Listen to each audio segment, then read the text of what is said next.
के आग्रह और निवेदन पर बाबा को आज वृंदावन जाना पड़ा और आने जाने के थकान के कारण आज का सत्संग जो है मलुक पीठ वाले महाराज जी के कृपा पात्र हमारे बीच में विराजे हैं, तो महाराज जी के श्रीमुख से हम निवेदन करते हैं।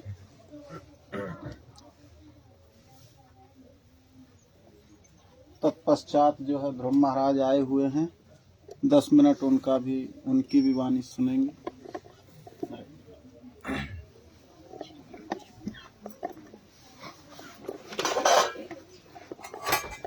हरि बोल।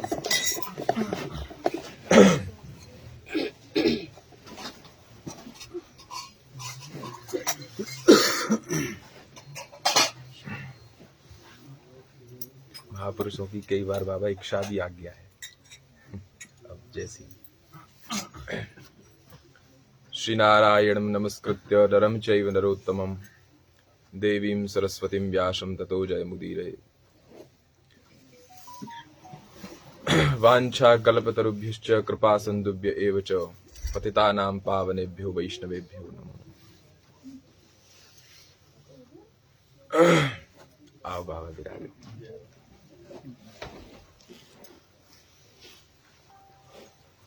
बाबा की इच्छा है, बाबा की पूज्य बाबा महाराज की आज्ञा है। विचार विवेक में ही नहीं आ रहा क्या कहें क्या न कहें। योग वासिष्ठ में कहा गया है, दीर्घ स्वप्न मिमम विद्धि दीर्घम वा चित्त विभ्रम, कि हे राम ये संसार विश्व प्रपंच दीर्घ स्वप्न है। Life is long dream.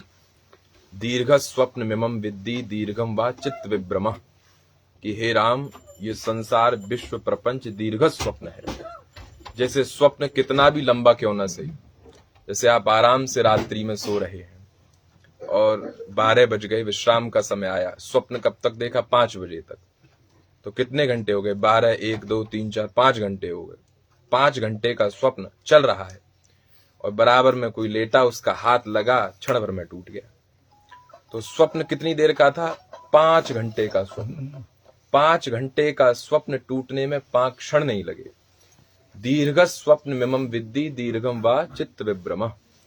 इसी प्रकार ये जो जीवन है, ये विश्व प्रपंच है, लंबा स्वप्न है, लॉन्ग ड्रीम है, लंबा स्वप्न है। स्वप्न में देखा घर जल रहा है, हाहाकार मच रही है, इधर उधर भगदड़ मच गई, बहुत लंबा स्वप्न है। सुबह जगे तो कुछ नहीं। क्षण भर में किसी कमरे में 10 वर्षों से अंधकार हो, 10 वर्षों से, और 10 वर्षों बाद जाकर के उस कमरे को खोला जाए और एक छोटी सी दिए सलाई जला दी जाए, तो अंधेरा ये नहीं कहेगा 10 साल से हमारा राज है, कम से कम 10 घंटे दो निकलने के लिए। ऐसा नहीं है।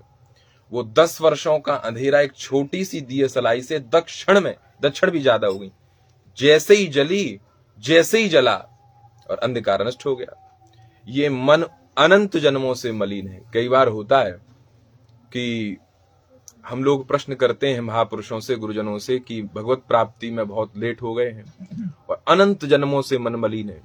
अर्जुन ने कहा है भगवान से गीता में कि नर ऋषि अर्जुन कह रहे हैं उनसे बड़ा कौन होगा।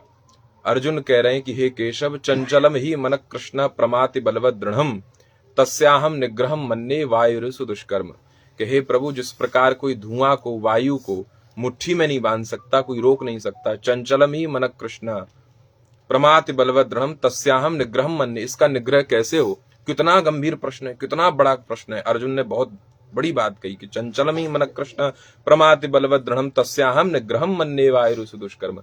वायु को जिस प्रकार नहीं रोका जा सकता है, उसका निग्रह नहीं किया जा सकता, उस पर नियंत्रण स्थापित कैसे किया जाए समझ में मेरे को नहीं आता है। वैसी ही स्थिति मेरी मन की है। कितना गंभीर प्रश्न है। तो भगवान को कम से कम एक अध्याय तो उस पर बोलना चाहिए था, लेकिन भगवान ने कहा कि हे कुंती पुत्र, केवल अभ्यास करो, केवल अभ्यास। तो अभ्यास क्या है? बोले जैसे माला करते हैं ना, रिसाइकलिंग, यही अभ्यास है। माला पूरी सुमेरु पे आए, फिर पीछे हो गए, फिर सुमेरु पे आए, फिर वहीं से अभ्यास। शतम विहाय भोक्तव्यम सहस्रम स्नानमाचरेत लक्षम विहाय दातव्यम कोटिम तक्त्वा हरिम भजे। 100 काम छोड़ के बोले शतम विहाय भोक्तव्यम, 100 काम छोड़ के भोजन करो, और सहस्रम स्नानमाचरेत, हजारों काम छोड़ करके स्नान, लक्षम विहाय दातव्यम कोटिम तक्त्वा हरिम भजे, करो सर्वम तक्त्वा हरिम भजे, करोड़ों करोड़ों काम छोड़ करके भजन करो। तो भक्त ने भगवान से पूछा, बोले प्रभु ये तो बात ठीक है, भजन तो हम करेंगे, लेकिन जब आप अपनी कृपा करेंगे तो आपकी कृपा की अनुभूति हमें होगी कैसे, हमें कैसे पता चलेगा कि ये आपकी कृपा है। तो भगवान ने कहा उसके लक्षण सुनो, हम लक्षण बता रहे हैं। हाँ महाराज वही बताओ, लक्षण बताओ आप। तो भगवान ने कहा यस्याम अनुगृह्णामि हरिष्ये तद्धनम सनई करोमि बंधु विच्छेदम सर्वम क्लेशादि जीवनम, कि जिसपे मैं अपनी परम अनुग्रहमयी कृपा करूंगा तो उससे कुछ चीजों का हरण कर लूंगा। हाँ वही बताओ कौन सी। बोले यस्याम, सबसे पहले तो उसको दरिद्र बना दूंगा, धनहीन कर दूंगा, उसको बिल्कुल कंगाल कर दूंगा। यस्याम अनुगृह्णामि हर्षे तद धनम सनई, धन का हरण कर लूंगा, दरिद्र बना दूंगा। हाँ बस हो गई? नहीं नहीं, ये तो पहला स्टेप है, दूसरा और सुनो कि करोमि बंधु विच्छेदम, उसको उसके बंधु बांधव पुत्र पौत्र पत्नी भगनी भाई करोमि बंधु विच्छेदम, सबसे दूर कर दूंगा। जिससे अपेक्षा होगी कि नहीं नहीं he is my best friend, she is my best, उससे भी ऐसे करा दूंगा। करोमि बंधु विच्छेदम हो गया। बोले एक और कृपा है, सर्वम क्लेशादि जीवनम, सर्वम क्लेशादि, उसके जीवन को मैं दुखमय बना दूंगा, कष्टमय बना दूंगा, दुखों का पहाड़ उसके जीवन में पटक दूंगा। थर थर कांपने लगा। बोले प्रभु ये कृपा कर रहे हो कि किसी जन्म का दंड दे रहे हो आप? तब भगवान ने मुस्कुरा के कहा, इतना सब कुछ होने पर भी, इतने सब कुछ चैलेंजेस को फेस करने के बाद भी, इतना सब कुछ घटित होने के बाद मैं पूछता हूं उससे क्या समाचार है। तब वो कहता है कि कुछ नहीं है, जैसा पहले था, आज भी मैं आपके बिना नहीं रह सकता। I am nothing without you, मेरा जीवन आपके नाम के बिना, आपके चिंतन के बिना संभव नहीं है, और आपके अतिरिक्त मैं किसी को नहीं जानता। यह बात जब भगवान सुनते हैं तो बोले उस पद पे मैं आरूढ़ कर देता हूं कि बड़े बड़े ब्रह्मादिक इंद्रादिक सनकादिक देवता, बड़े बड़े दिनेश महेश महामुनिंद्र उसके चरणों में नतमस्तक हो जाते हैं। लेकिन एक शर्त है। क्या? बोले इतना सब कुछ फेस करने के बाद भी जो विचलित नहीं होता। श्रीमद स्कंद पुराण में ऐसा आया है कि जो भगवत भक्त होता है, जो भगवान का भक्त, उसके अंदर विशेषताएं क्या होनी चाहिए, उसका आभूषण कैसा होना चाहिए, किन किन आभूषणों से वो सुसज्जित होना चाहिए। तो उसमें पहला है कि धैर्यम, भगवत भक्त को अतिशय धैर्य होना चाहिए, अतिशय धैर्य, चाहे कुछ भी क्यों ना हो जाए, अतिशय धैर्यवान, पहली विशेषता धैर्यम। दूसरी क्या है? बोले भगवत भक्त जो होगा वो किसी प्रकार के चमत्कारों से आकर्षित नहीं होगा। कई बार हो जाता है, चमत्कार कोई विशेष बात भी नहीं है, क्योंकि कली का प्रभाव है। कली दावा निलिनाद्य साधनम भस्मतांगतम, कलिकाल का ये प्रभाव है।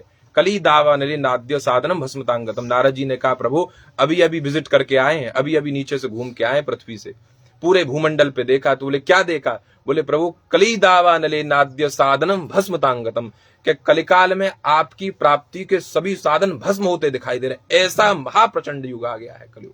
तो ऐसे कलयुग में कली दावा निलिनाद्य साधनम भस्मतांगतम, कि किसी भी प्रकार के चमत्कारों से आकर्षित नहीं होता। धैर्यम पहला है, धैर्य, अतिशय धैर्य, और किसी प्रकार के चमत्कारों से जो आकर्षित ना हो, प्रभावित ना हो, चमत्कार उसे अट्रैक्ट ना कर सकें, खींच ना सकें अपनी तरफ। अगर चमत्कार कुछ बात है, कुछ बात है, न इधर के न इधर के, कुछ नहीं है, फिर हम कुछ भी नहीं है, कुछ भी नहीं है, कुछ भी नहीं है। क्यों? बोले अगर हम कहते हैं कि प्रभु आप ही सब कुछ हो, अगर हमारा मन चमत्कारों से प्रभावित हो रहा है तो अभी हमने पूर्ण रूप से भगवत सत्ता को स्वीकार नहीं किया। अगर भगवान ही सब कुछ है और भगवान ही सर्व सामर्थ्यवान है, सर्व सत्ता के स्वामी है, तो हमें फिर आकर्षित होने की जरूरत क्या है?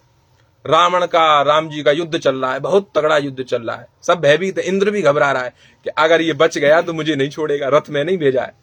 इस बात को सुन के देवर्षि हंसने लगे। देवर्षि हंसने लगे तो कहा कि अरे क्यों परेशान हो देवराज? बोले परेशानी की तो बात है, ये देखो घमासान चल रहा है और ये परम मायावी है, रावण परम मायावी है, परम मायावी, और आप हंस रहे हो। कहते हंसने जैसी बात बोलेगे तो हंसी आएगी। बोले क्यों? बोले देवराज रावण परम मायावी है, इसमें कोई संदेह नहीं है, लेकिन जिनसे युद्ध हो रहा है वो साक्षात मायापति हैं, और मायापति के सामने मायावी कितना टिकेगा? तो इसी प्रकार हम लोग यदि चमत्कारों से आकर्षित हो रहे, और इसका परिणाम क्या है कि हम दो चीजें हमारे जीवन में, हमारे पूज्य श्री सरकार कहते हैं, पूज्य गुरुदेव भगवान, कि हमारे कल्याण में सबसे बड़ी दो बाधाएं, सबसे बड़ी दो बाधा कौन सी? बोले भागवत अपराध और भागवत अपराध। संतों में भेद करने से ये भागवत अपराध है। ये गुरुजी थोड़ी, हमारे गुरुजी तो वो हैं फलाने मलुक पीठ वाले, केली कुंज वाले, या फिर बाबा महाराज, ये हमारे गुरुजी नहीं है ना, ऐसा नहीं है। संत सबई गुरुदेव हैं व्यासई यह प्रतीत।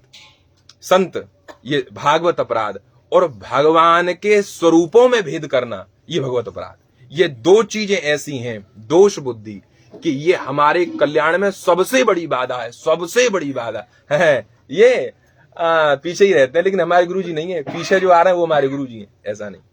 देखो, भक्तमाल का एक सिद्धांत है कि अगर हमने भक्तमाल का आश्रय लिया है तो हमारी दोष दृष्टि समाप्त हो जाएगी। कैसे? कि चलो महाराज देखो, किसी संत में, अब मान लो यहां हमारे काला तिल है, वो जन्म जात है, तो दिखेगा कि नहीं दिखेगा? कि वो नहीं दिखेगा, अरे तो कहा ही जाएगा कि तिल है। अब किसी संत में प्रत्यक्ष दोष दिखाई दे रहा है, प्रत्यक्ष, तो कहा जाएगा कि अमुक संत में ये फलाना तो दोष है। अब भाई दिखाई दे रहा है, ये तो क्रिया रूप से प्रकट हो रहा है, तो कहा जाएगा नहीं नहीं ये दोष है? बोले नहीं कहा जाएगा। अरे क्यों? उसमें दिखाई दे रहा है, वो ऐसे कृत्य करता है, वो ऐसी एक्टिविटी करता है, तो नहीं दिखाई देगा? बोले नहीं दिखाई देगा। क्यों? बोले ये जो प्रियादास जी कह रहे हैं, ये बात माताओं से पूछो। बोले क्या पूछो? बोले देखो ऐसा है कि वो बालक को नहलाती हैं, धुलाती हैं, साबुन लगाती हैं, तेल लगाती हैं, पाउडर लगाती हैं, क्रीम लगाए हैं, जी जी जी, कपड़े भी पहनाती हैं, बहुत सुंदर सुंदर आभूषण पहना है, जी जी जी। तो बोले उसके बाद क्या करती हैं? बोले एक डिठौना लगा देती हैं, कारा, कहां? गाल पे डिठौना लगा देते हैं, जी जी। क्यों? बोले काऊ बुरे नजर वारे की या नजर न लग जाए, काऊ बुरे नजर वारे की नजर ना लग जाए, इतना तेल लगाया, साबुन लगाया, सेंट लगाया, क्रीम लगाया, जी जी, आभूषण पहना, इतना सब कुछ करने के बाद भी ये करगोचिया क्यों लगा दी भाई? ये अच्छा नहीं लग रहा। बोले ना, ये इसलिए लगाया गया है कि जो आभूषण धारण किए हैं, ये जो सेज सैया धारण की है, सुंदर सुंदर तेल लगाया है, ये सुंदर जो लालिमा उदय हो रही है, इसको किसी की नजर ना लग जाए, इसी के संरक्षण के लिए डिठौना लगाया गया। इसी प्रकार जो जिन संतों का भजन उत्कृष्ट कक्षा पे पहुंचा हुआ है, जो नित्य श्री भगवान नामी जिनका आहार है, केवल भगवान की लीला चिंतन ही उनका सर्वस्व है, ऐसे को किसी बुरी नजर वाले की नजर ना लग जाए तो बिहारी जी उसको एक अवगुण का, यद्यपि वो अवगुण नहीं है, वो डिठोना है।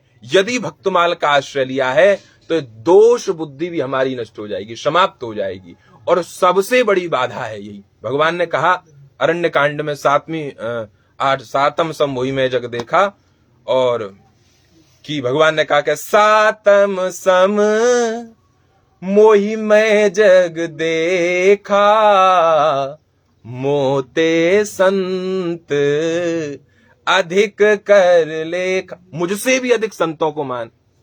अब सब संतों की बैठक हुई, फिर इस बात पे बैठक की गई, तो सब संतन मिल निर्णय कियो, मति श्रुति पुराण इतिहास, भजवे को दोई सुघर, के हरिदास। बोले ये कोई बात है? संतों के पास गए, उन्होंने कहा भगवान को भजो, और भगवान के पास गए संतों को भजो, ये तो कंफ्यूजन हो गई भाई। निवारण कहां हुआ? भगवान के पास गए, बोले भगवत भक्तों को भजो, भगवत भक्त के भगवान को भजो। ये तो भाई वो वाली बात हुई कि दो मल्लों की कुश्ती हुई, और बीच में बाबा ने आके कह दिया सुनो तुम भी जीत गए, तुम भी जीत गए। ये तो सांत्वना देने वाली बात है। निर्णायक पक्ष पर, निर्णायक धरातल पे तो कोई एक ही विजय माना जाएगा। तो बोले इस बात का जो है निर्णय गुरुजी करेंगे, गुरुजी के पास चलो।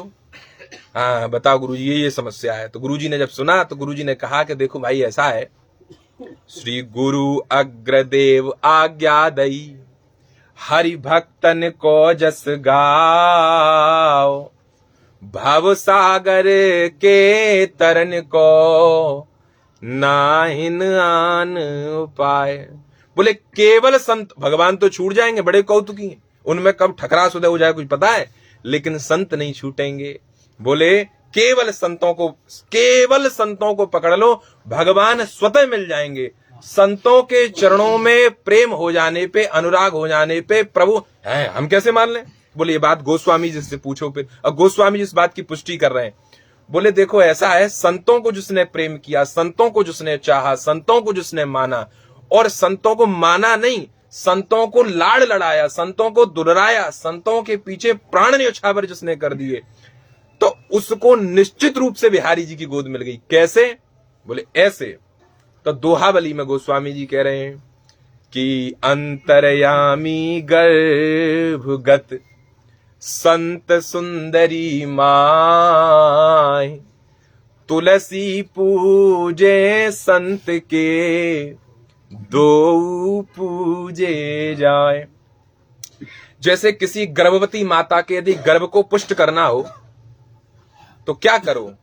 बोले बच्चा को खिला पिला। बोले नहीं, बोले किसी गर्भिणी के यदि गर्भ को पुष्ट करना हो तो उसे रस से स्निग्ध पौष्टिक आहार उस गर्भवती माता को दो, बच्चा स्वतः पुष्ट हो जाएगा, अलग से करने की आवश्यकता नहीं है, क्योंकि बच्चा का नाड़ जच्चा से जुड़ा हुआ है। इसीलिए हम किसको खिला रहे हैं?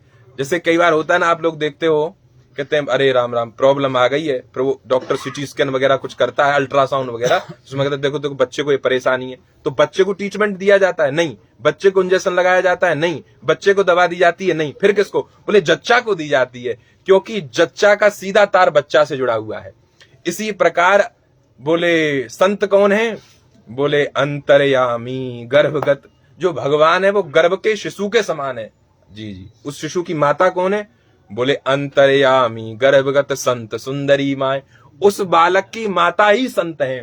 तो तुलसी पूजे संत के दो पूजे जाए। तो इस प्रकार ये जो भक्ति, जो प्रेम है, अब मलुकदास जी कह रहे हैं, बोले देखो भाई सो तो ठीक है, लेकिन एक सावधानी और रखनी है। कौन सी?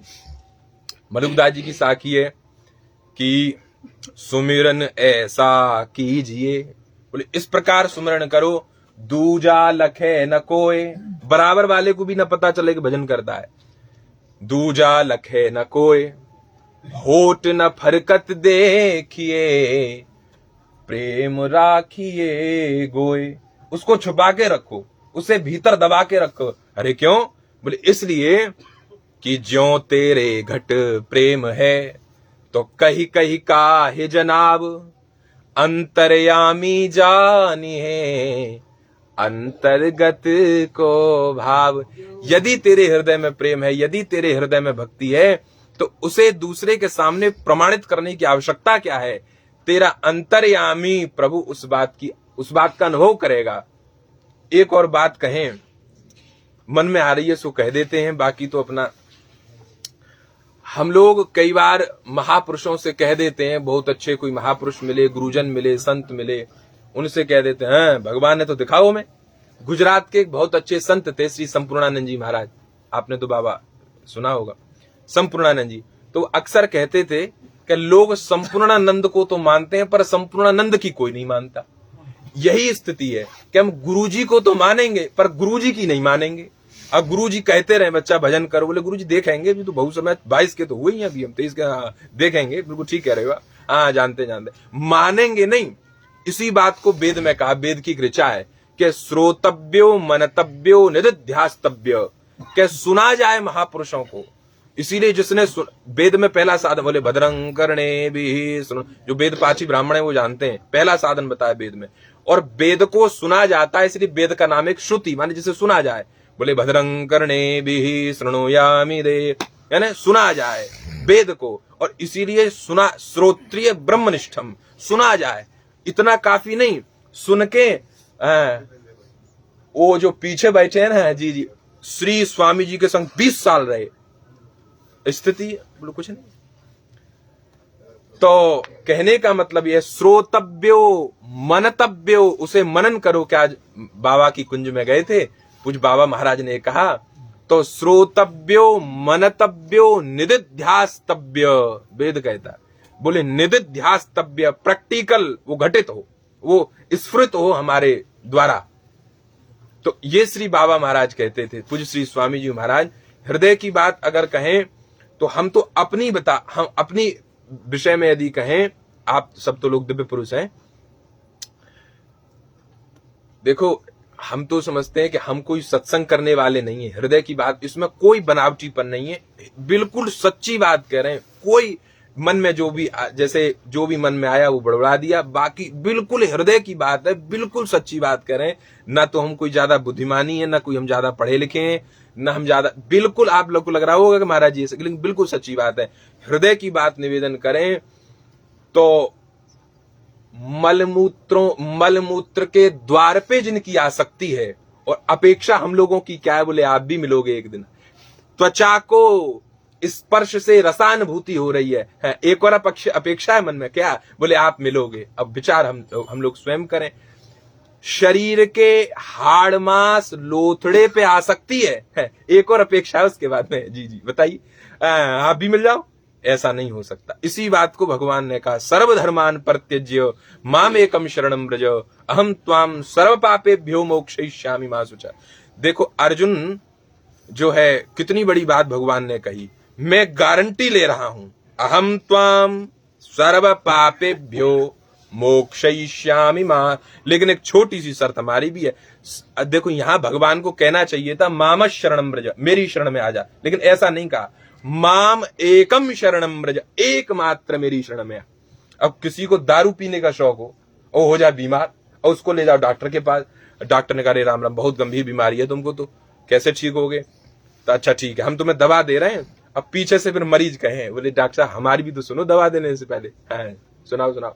तो देखो ऐसा है, दारू पीना तुम किसी भी कीमत पे नहीं छोड़ेंगे, हाँ, आप दवा देना मत छोड़ो, तो कोई लाभ होगा कि हाँ, ये भी, हाँ, बोले ये भी और आप भी बहुत अच्छा। ये बात दास को तो समझ में नहीं आती है। तो हम लोग ईमानदारी से भजन मार्ग में लग जाएं, और भजन मार्ग का सबके भीतर ये इतना सबसे प्रचंड विकार है कि हम अपने लिए, अभी श्री जी में जाएंगे, कहेंगे मैं बहुत दरिद्र हूं, बहुत दुराचारी हूं, बहुत नीच हूं, बहुत अधम हूं, बहुत ये बात अगर पीछे से कोई आदमी कह दे तो फीलिंग हो जाएगी। अब तो ये समझ लो पके फोड़ा पे किसी ने पैर रख दिया, अब कोई कहे दुराचारी, नहीं, हम अहंकारी नहीं है, अपने मानने से कुछ नहीं होता। हम लोग अहंकार, सब लोग अपने में यही सोचते हैं कि मेरे अंदर कोई विकार नहीं, मेरे अंदर अहंकार नाम की चीज ही नहीं है। लेकिन इस बात की पुष्टि हम जीवन भर मर जाते हैं, लेकिन नहीं कर पाते। बहुत छोटी सी बात है, हम लोग अपने को कुछ भी कह दें, दरिद्र कह दें, दीन कह दें, नीच कह दें, निर्लज्ज कह दें, अपने से जो कुछ कहें, कुत्ता कमीन कहें, जो कुछ जितने से घृणित से घृणित हम कह सकते हैं, दूसरा न बोले ये बात, ना दूसरा तो अब फील हो जाएगा, हमको हम माइंड कर जाएंगे इस बात। यही सूक्ष्म अहंकार है। श्री मच्छिंदर नाथ जी जो थे, श्री गोरखनाथ जी के गुरु जी, तो ऊपर तखत पे बैठे थे आसन लगा के, वो नीचे बैठे थे गोरखनाथ जी। तो उनका जो सर था वो बाबा के पैरों की तरफ आ रहा था बार बार, तो वो बार बार लात मारते उनके सर में, बार बार लात, ऐसे 2-3 बार हो गया, 4 बार हो गया, 10 बार हो गया, फिर ऐसे, फिर मारी, फिर ऐसे। गोरखनाथ जी भी उत्कृष्ट, मतलब कम बड़े तपस्वी थोड़ी थे, महान योगी राज थे। तो उन्होंने विनय पूर्वक गुरुदेव से कहा, बोले गुरुदेव आप जो बार बार ठोक बजा करके देख रहे हो वो नहीं है। वो क्या देख रहे थे, कहीं मेरे शिष्य के अंदर अहंकार तो नहीं है? बोले गुरुजी आप जो बार बार ठोक बजा करके देख रहे हो ना, वो नहीं है। बोले वो तो हम भी जानते हैं, आप मेरे समान पहुंचे हुए योगी राज हो, मैं जानता हूं, लेकिन वो नहीं है, ये तो है। मेरे अंदर अहंकार नहीं है, इस बात का एक नया अहंकार है। मैं बहुत दीन हूं, इस बात का भी अहंकार है, मैं बहुत दीन हूं। मैं बहुत दैन्यता से रहता हूं, इस बात का भी अहंकार हो जाता है। और कहां तक कहें, हम लोग कई बार दासानुदास हैं हम तो, जी इसलिए कह देते हैं, सामने वाला इससे पहले कुछ कहे तो हम ही कह दें अपने आप को, वो ना कहे इसलिए कई बार हमें बोलना पड़ता है। हम इसलिए आवरण ओढ़ लेते हैं ऐसे चद्दर, बोले दासानुदास हैं जी, दासानुदास हैं।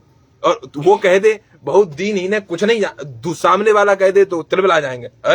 अच्छा तुमने ऐसा कहा?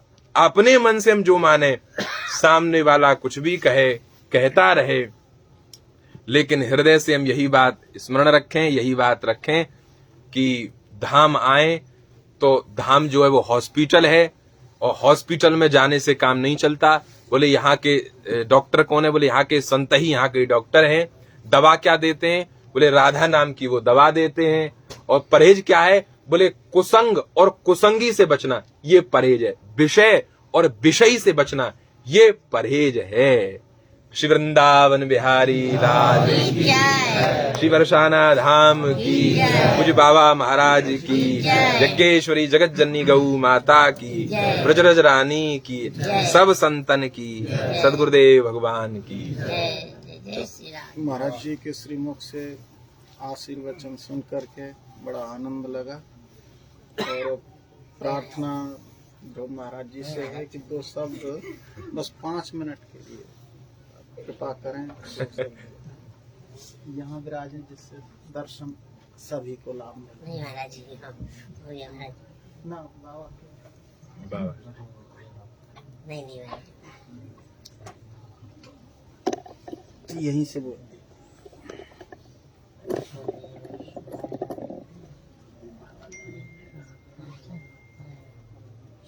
श्री कृष्ण चैतन्य प्रभु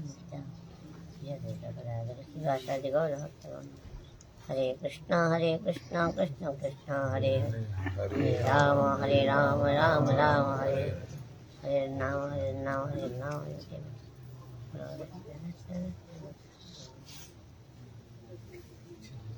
यदि भी हमारा कोई योग्यता नहीं, पात्रता नहीं, फिर भी बाबा महाराज जी आज्ञा से चुकाएंगे कि हम लोग अभी ब्रज धाम में आए हैं, बरसाना धाम में आए हैं, और राधा रानी की बहुत बड़ी कृपा है कि हम जैसे नालायक लोगों को भी राधा रानी ने अपने चरणों में बुला के लेके आई, ठाकुर जी ने लेके आए।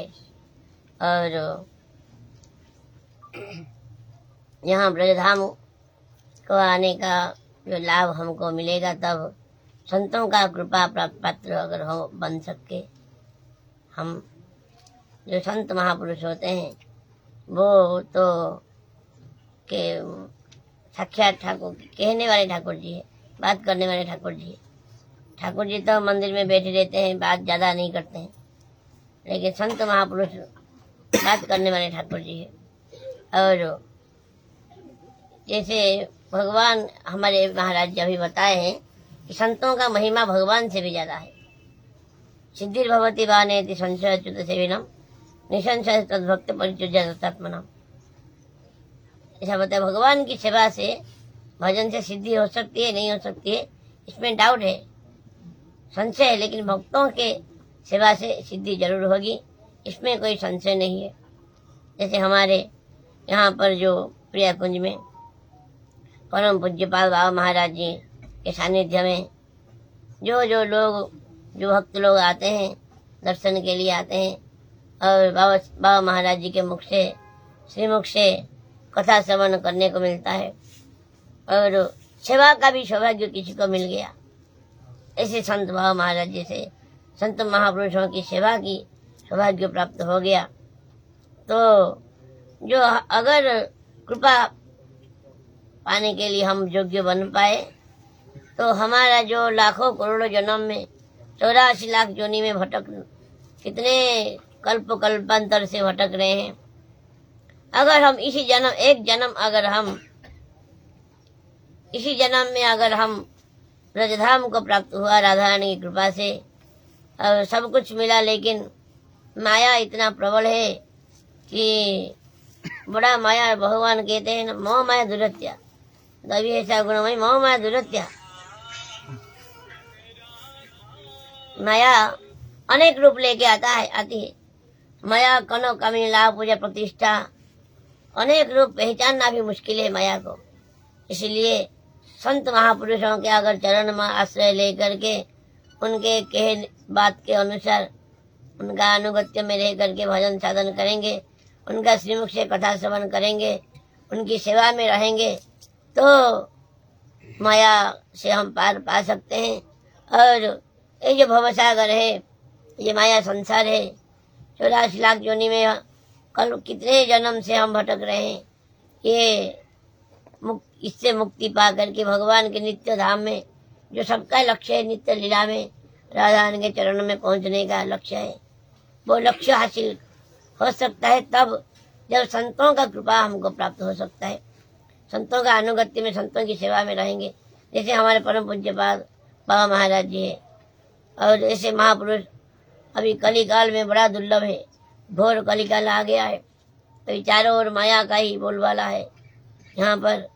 इसीलिए और आगे चल के अगर अभी नहीं हो पाया तो आगे कभी होना मुश्किल हो जाएगा।